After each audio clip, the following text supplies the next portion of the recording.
for the kindest of reasons, as soon as you're diagnosed with dementia, people start doing things for you. And it's human nature. You know, they want to protect you. They want to wrap you in cotton wool and care for you. But kindness can be the totally wrong way for people with dementia.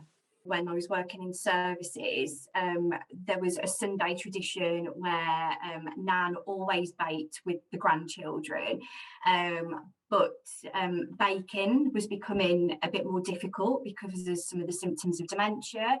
And the carer had said, like, it was so easy for me to have said, actually, we're not going to do baking this Sunday. We're going to leave it. We'll do something else. We'll just sit with her. And she noticed that the person with dementia wasn't kind of enjoying that social interaction, even though the grandchildren were still there, because she wanted to still do the thing that she'd done before. And it was the grandchildren who kind of came in and did those things perhaps that were being a bit more difficult now and supporting that. I remember right at the very beginning, my daughters suddenly started putting on my coat for the kindest of reasons. And I found that when I was on my own, I was starting to struggle to put on my own coat. Yeah. And I said to them, if you continue to put on my coat,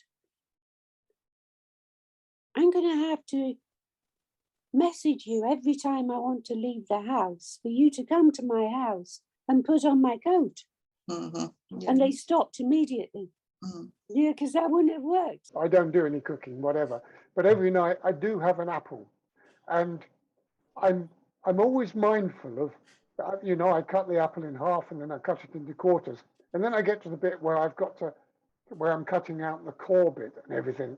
I mean, I'm always mindful that I've got that knife in my hand. And I sometimes call through from the kitchen. I said, I'm still all right out here, you know, in case you're worrying about the risk of me chopping my finger off. And they just laugh. And so they're mindful as well. But they could say to me, Chris, really, you know, why don't we buy an apple corer for you? And then that wouldn't be there. And that would eliminate the risk.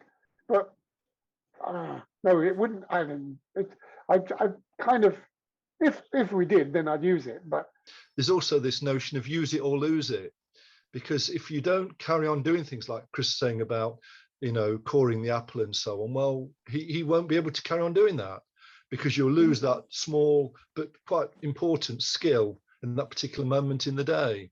So I think that's also important. There's the risk of losing the skills because you're not practicing them, reinforcing them, and hopefully maybe even improving them.